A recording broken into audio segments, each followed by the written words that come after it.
Mesdames, Mademoiselles, Messieurs, bonsoir et bienvenue à votre 21h30 de ce dimanche 16 novembre 2014 et les principaux titres du journal. Un plaidoyer, celui fait par le président de la République et président en exercice de l'Union africaine devant le sommet du G20 à Brisbane en Australie, un plaidoyer en faveur d'un soutien actif à l'Afrique. Un lancement, celui du programme national intégré pour la décentralisation, le développement local et l'emploi. Séminaire lancé aujourd'hui, qui s'est ouvert aujourd'hui à Nouakchott. Un approvisionnement, celui des populations de Bourat dans la wilaya du Brakna, leur approvisionnement en eau potable dans l'attente du projet Aftout Sharqi. Il est 21h31 à Nouakchott, 12 heures de plus à Brisbane, en Australie, où s'est clôturé aujourd'hui le sommet du G20 en présence du président de la République, président en exercice de l'Union africaine, M. Mohamed Ould Abdelaziz, une séance de clôture qui a été marquée par une intervention du chef de l'État, une intervention véritable plaidoyer en faveur d'un soutien aux efforts de l'Afrique pour résoudre ces crises, dans sa lutte contre la pauvreté et pour créer un climat favorable à l'emploi des jeunes chômeurs. Ceci dans le cadre, a-t-il dit, d'un partenariat donc profitable à tous. Pour faire face à tous ces défis, il faut, a-t-il dit, une conjugaison des efforts de l'ensemble de la communauté internationale.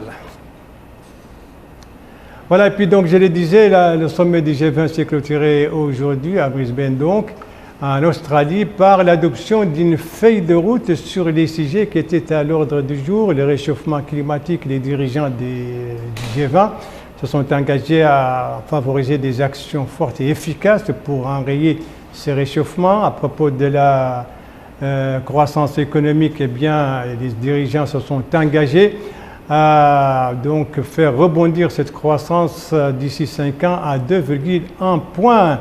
Et puis, bien entendu, le sommet, c'est un sommet économique, mais les questions politiques n'étaient pas absentes de ce sommet et nous avons assisté à une véritable passe d'armes entre l'Occident et la Russie. Et d'ailleurs, vous venez de le voir, le président russe a quitté le sommet avant sa clôture. Retour ici à Nouakchott avec le lancement donc de ce programme national intégré pour la décentralisation, le développement local et l'emploi. Un séminaire qui s'est ouvert aujourd'hui à Nouakchott. Il est organisé par le ministère des Affaires économiques et du Développement en collaboration avec la Banque mondiale. Précision avec Mohamed Lamine Bakar qui nous rappelle d'abord les objectifs d'un tel programme.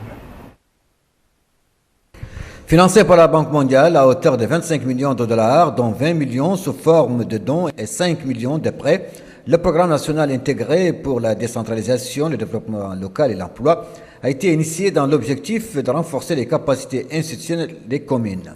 100 parmi elles sur les 218 que comptent les pays bénéficieront dans le cadre du lancement de ce programme de fonds d'investissement, 50% assurés par le budget national et le reste supporté par l'Union européenne et la Banque mondiale. S'exprimant à cette occasion, la ministre du Commerce, de l'Industrie et du Tourisme a fait savoir que le PNIDIL est le fruit des nouvelles approches axées sur la politique nationale dans le domaine de son intervention. Il s'agit, a dit Mme Nahem Mouknes, d'un programme national financé essentiellement par l'État et ne constitue pas un projet classique comme ceux qui l'ont précédé. Il est bâti, a-t-elle dit, sur la durabilité et exécuté directement par les bénéficiaires des communes concernées, option que la Banque mondiale et l'Union européenne ont adoptée à travers un appui financier conséquent. Parmi les activités ciblées par le programme figure, a dit son coordonnateur, le décaissement de la première partie des fonds d'investissement alloués aux communes des chefs-lieux de Muqata'a, le transfert des ressources au profit des communes dans le cadre d'un premier décaissement du guichet conditionnel, le lancement d'activités des équipes mobiles d'appui aux bénéficiaires, l'entame des phases de formation de proximité et de formation continue. Mohamed Ould Babeta, en définitive, indiqué que cet atelier leur permettra, ainsi qu'à leurs partenaires et aux bénéficiaires du programme, de jeter les bases d'une feuille de route aux contours bien précis pour les prochaines années. Pour le représentant de la Banque mondiale, il a salué les efforts déployés par le gouvernement ayant permis la mise en œuvre de ce programme dans les meilleurs délais possibles. Il est heureux de constater que le dispositif de renforcement de capacité des institutions communales, tel que prévu dans le montage du projet, est en train de se matérialiser avec la signature récente de la convention entre l'Union européenne et la GIZ et la mise en place prochaine d'une assistance technique ciblée de l'Union européenne. Ces actions sont de nature à consolider les efforts de formation et d'appui conseil que les équipes mobiles déploient déjà sur le terrain auprès de 32 communes chefs-lieux de département. Depuis la mise en vigueur du programme, en février 2014, une dernière action non moins importante pour compléter le partenariat prévu autour du projet, c'est la signature attendue de l'accord administratif entre l'Union européenne et la Banque mondiale. Les deux institutions continuent de travailler sur la question dont le dénouement devait intervenir avant la fin du mois de décembre 2014. Le menu de cet atelier de lancement du PNIDL a été à renfermer la présentation du document, de son système d'évaluation et de son dispositif de gestion environnementale et sociale. Il faut dire que la ministre du Commerce, de l'Industrie et du Tourisme a ouvert ce séminaire en sa qualité de ministre des Affaires économiques et du Développement par intérim. Mohamed Lamine Bakar, vous restez avec nous. Cette fois, vous nous amenez dans la wilaya de Brakna, précisément à Bourat, dont les populations, vous le savez, souffrent depuis longtemps de soif et ils attendent beaucoup du projet Aftout Chari. En attendant, en tout cas, bonne nouvelle, eh bien, ils seront approvisionnés en eau potable grâce à une action du ministère de l'Hydraulique et de l'Assainissement. Soulagement pour les populations de Bourat. Même si la solution est provisoire, l'eau acheminée par ces camions-citernes et déversée dans des réserves représente un motif de satisfaction pour la collectivité de Bourat, confrontée des décennies durant à la rareté de l'eau potable. Cet octogénaire confie que du vécu de son père, la localité a toujours souffert de la soif. Satisfaction aussi pour cet homme et cette femme qui affirment que l'eau a de tout temps constitué le problème épineux de la localité. Le ministère de l'Hydraulique et de l'Assainissement, à travers l'Office national des services de l'eau en milieu rural, approvisionne la localité de Bourat à partir du forage d'Mbida, distant de près de 50 km. Biden est la zone où se trouve la nappe, la très bonne nappe. C'est une localité où on a deux forages qui donnent suffisamment d'eau pour les populations d'abord, parce qu'il faut tenir compte quand même des besoins des populations de Biden. On a deux forages dont l'un débite de la même de 14-15 mètres cubes heure. On a un deuxième forage qui débite 7 mètres cubes. Les besoins de la localité sont aux alentours de 50-60 mètres cubes. Donc nous avons, avec le ministère, décidé à partir de Miden, où donc se trouve la nappe, d'approvisionner les localités de Bourat par un camion citerne que vous voyez, et qui va faire 1 à 2 rotations aux besoins des populations pour qu'ils puissent disposer suffisamment d'eau. Et en attendant, il y a bien sûr dans les alentours de Bourat tout un arsenal du ministère qui est déployé pour faire de sorte qu'on puisse trouver de l'eau par la société des forages et puits. Cette opération d'approvisionnement de Bourat en eau potable a été décidée par les pouvoirs publics, nous dit le directeur de l'hydraulique, en vue de soulager au plus vite les populations en leur apportant l'eau à partir du forage le plus proche. D'autres voies d'exploration provisoire des sources d'eau à proximité de Bourat sont actuellement en cours, entreprises par la Société des forages et des puits, destinées à renforcer les capacités d'approvisionnement des habitants de Bourat en eau potable. Cela en attendant l'achèvement du projet Aftout Chari qui mettra fin à la problématique de l'eau, pas seulement au niveau de Bourat, mais dans toute la zone du Triangle Espoir grâce à l'exploitation du barrage de Vumglita. Retour à Nouakchott qui vit, vous le savez, depuis 3 semaines donc, qui vit à l'ère de la grande campagne de nettoyage. Des opérations qui se sont poursuivies pour ce 4e week-end consécutif dans les différentes muqata, dans les différentes zones donc de la capitale. Nous allons voir comment se sont déroulées aujourd'hui les opérations au niveau de la zone composée de Riyad, El Mina et Sebra. Cette zone justement a été déclenchée, a été donné le coup d'envoi de cette grande campagne par le président de la République. C'était le 25 octobre dernier. Eh bien, le point sur les opérations, mais aussi une petite évaluation avec Boubacar Ndiaye. C'est ici à El Mina que le président de la République avait donné le coup d'envoi de la campagne d'assainissement de la ville de Nouakchott. 3 semaines plus tard, la guerre contre les ordures n'est pas toujours gagnée. Une situation que déplore cet habitant qui explique que la mauvaise répartition des équipes chargées du nettoyage de la ville de Nouakchott est une des raisons de l'accumulation des ordures. Les moyens manquent et il n'y a pas de sérieux sur le terrain, malgré que les pouvoirs publics aient montré leur engagement, estime-t-il. Sur le terrain, les opérations d'enlèvement des ordures se poursuivent à un rythme très soutenu, même dynamique observée également en ce qui concerne l'évacuation et l'assèchement des eaux stagnantes.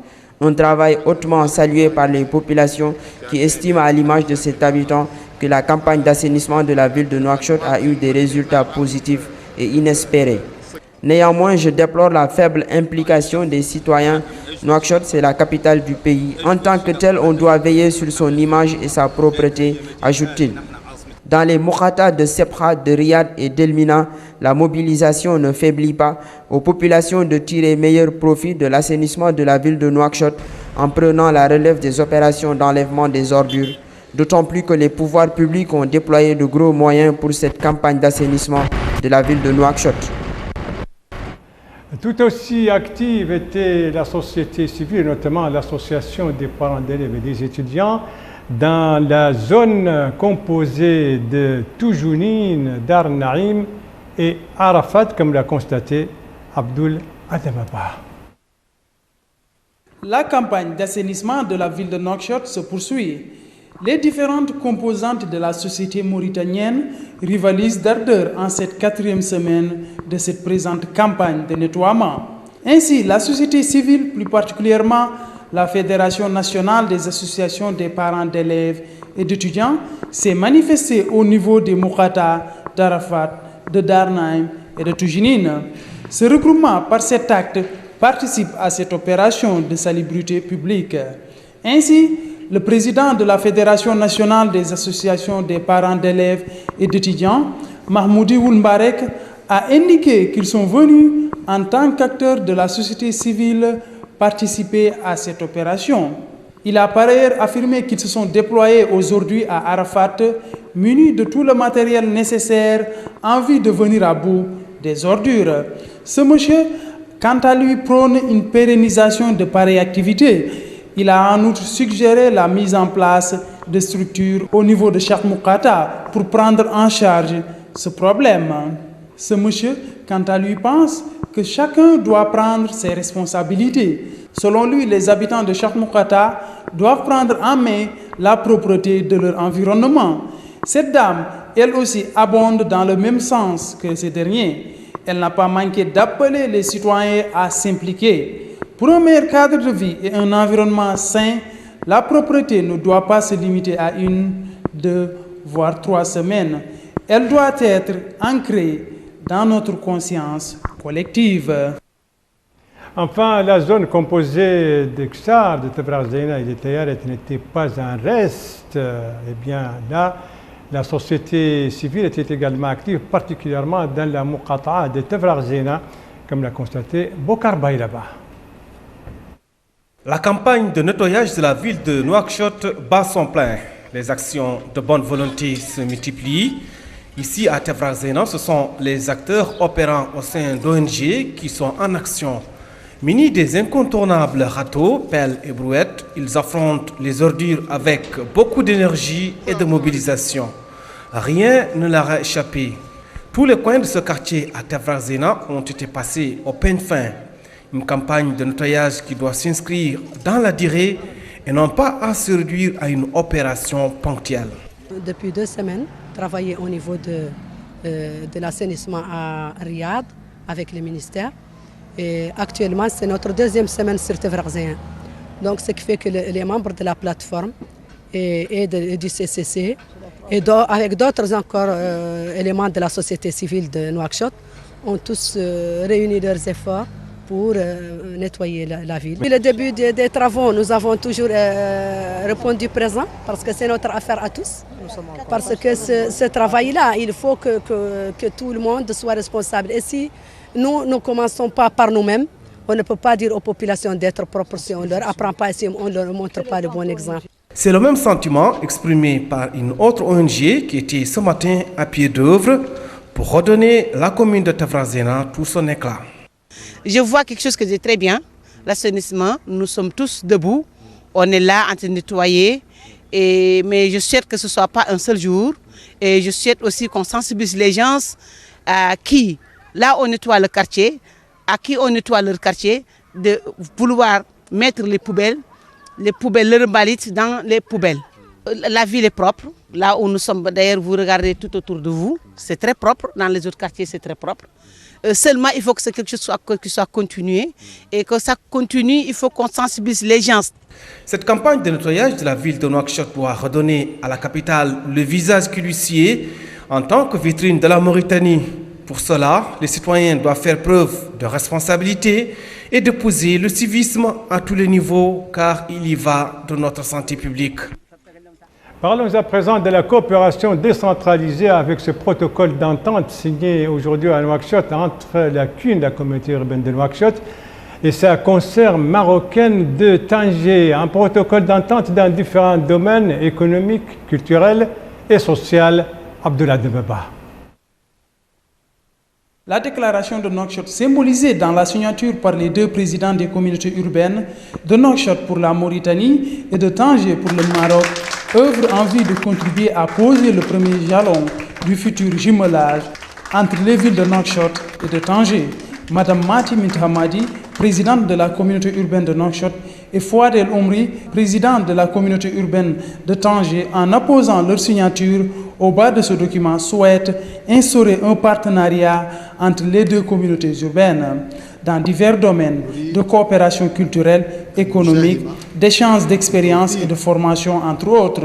Tous deux ont salué la profonde et séculaire relation qui unissent les deux peuples et exprimé leur volonté d'œuvrer dans le sens de tout ce qui peut contribuer à la solidité de ces liens et à l'épanouissement des deux peuples. Page médicale de ce journal avec la tenue des 12e journées maghrébines de radiologie, en même temps le 2e congrès de l'association mauritanienne de radiologie et d'imagerie médicale. Toutes ces rencontres viennent de se dérouler à Nouakchott et leur clôture, c'était aujourd'hui. Compte rendu Bokar Baylaba. C'est l'une des innovations technologiques les plus utilisées en médecine. Il s'agit de l'imagerie médicale, notamment dans le diagnostic des problèmes cardiaques et pulmonaires. Une nouvelle technologie médicale que les spécialistes et médecins experts maghrébins réunis pendant 2 jours à Nouakchott espèrent développer et élargir son champ d'action. Il souligne au cours de cette rencontre la nécessité d'effectuer des dépistages précoces des inflammations, des tumeurs et des maladies cardiaques et thoraciques. L'objectif étant de réussir dans la prise en charge, le suivi thérapeutique et de réduire les confusions consécutives au retard des diagnostics. Pour les scientifiques, l'imagerie d'organes en mouvement constitue un réel challenge précisément du fait du mouvement. Durant ces journées, vous avez émis des réflexions. Nous allons essayer de restituer ces réflexions, d'en faire en quelque sorte des propositions que nous soumettrons au pouvoir public pour qu'il accompagne les doléances scientifiques qui sont de plus en plus exigeantes aujourd'hui. Quand on veut accompagner l'imagerie, il est sûr qu'il faut investir. Il est sûr qu'il faut investir gros parce que la vitesse de l'imagerie est extrêmement rapide, eu égard au progrès scientifique, technologique, informatique. Mais les autorités sont attentives à ces doléances et nous allons leur transmettre ce qu'on peut supposer indirectement être les vôtres également, y compris vos suggestions scientifiques. Et la satisfaction se lit sur les visages des participants au terme de cette rencontre scientifique. Nous avons eu l'opportunité de venir échanger ici avec nos confrères mauritaniens C'était un réel plaisir. Nous avons été accueillis avec les bras grands ouverts. Nous avons découvert l'hospitalité des Mauritaniens et en plus de ça, on a échangé beaucoup de sciences, entre autres entre plusieurs conférences animées par nos confrères tunisiens, algériens et même marocains. Je voudrais souligner l'assiduité des gens qui sont venus nous écouter et assister. Ça, c'était vraiment quelque chose d'excellent. Il y avait une présence de 8h du matin jusqu'à 8h du soir. Ça ne se voit pas souvent, ça. C'est vraiment quelque chose de très... que je voudrais vraiment souligner, l'assiduité des médecins mauritaniens qui étaient vraiment présents. Deuxièmement, il y avait les présentations. Le niveau des présentations était très élevé. Et vraiment, on a vu vraiment des gens présenter des travaux de haut niveau. La rencontre des scientifiques et médecins maghrébins à Nouakchott est une manière de jeter de nouvelles bases pour un partenariat judicieux dans les échanges de connaissances scientifiques. Merci de suivre les JTF de Mauritanie. La suite du journal avec le Burkina Faso et une journée cruciale avec la signature aujourd'hui à Ouagadougou de la charte de transition, cet acte fondateur donc de la transition du Burkina 2 semaines après la chute de Blaise Compaoré. Eh bien, c'est désormais chose faite. La prochaine étape, c'est la désignation du président de la transition. Eh bien, c'est quelque chose qui doit être fait. C'est quelque chose qui doit être fait ce soir, dit-on, avant minuit. Et en tout cas, cette transition doit durer 1 an jusqu'aux prochaines élections législatives et présidentielles prévues au mois de novembre 2015. Le reste de l'actualité internationale nous conduit en France, en Afghanistan, mais aussi au Nigeria. 3 étapes en compagnie de Babacar Ndiaye. Boko Haram avait annoncé s'être emparé de Chibok jeudi. Ce dimanche, c'est l'armée nigériane qui affirme avoir repris la ville avec l'aide de miliciens locaux. Plus que militaire, Chibok est un enjeu symbolique. C'est dans cette localité du nord-est du Nigeria que 276 filles lycéennes ont été enlevées en avril dernier. La députée afghane Sufeya Barakzai, figure de la lutte pour les droits des femmes en Afghanistan, est sortie indemne dimanche à Kaboul d'un attentat suicide qui a fait 3 morts et 22 blessés. Elle avait reçu de nombreuses menaces de mort par le passé. Cette députée a voué sa vie au combat des droits des femmes entamé sous les 5 années de règne des talibans qui avaient banni les femmes de la vie publique. 30 ans après les faits, l'auteur présumé de l'attentat de la synagogue de la rue Copernic à Paris est arrivé en France extradé du Canada. Naturalisé canadien, cet ancien professeur de sociologie de l'Université d'Ottawa va être confronté aux preuves présentées contre lui sur son éventuelle participation dans l'attentat qui avait fait 4 morts et une quarantaine de blessés le 3 octobre 1980. Voilà, ce journal est à présent terminé. Merci à vous, madame, mademoiselle, monsieur, de l'avoir suivi. Merci bien entendu aux équipes rédactionnelles et techniques qui ont participé à sa conception. Je vous en rappelle les principales informations. La clôture aujourd'hui à Brisbane, en Australie, du G20. Une séance de clôture marquée par un véritable plaidoyer fait par le président de la République devant les participants pour un soutien actif aux efforts de l'Afrique dans le cadre de la lutte contre la pauvreté ou encore la lutte contre le chômage des jeunes. Et ici, c'est le lancement du programme national pour la décentralisation et le développement local et l'emploi. Un séminaire, donc, lancement fait au cours d'un séminaire organisé aujourd'hui à Nouakchott. Les populations de Bourat satisfaites après des mois et des années de soif avec ces opérations d'approvisionnement en eau potable entreprises par le ministère de l'Hydraulique et de l'Assainissement.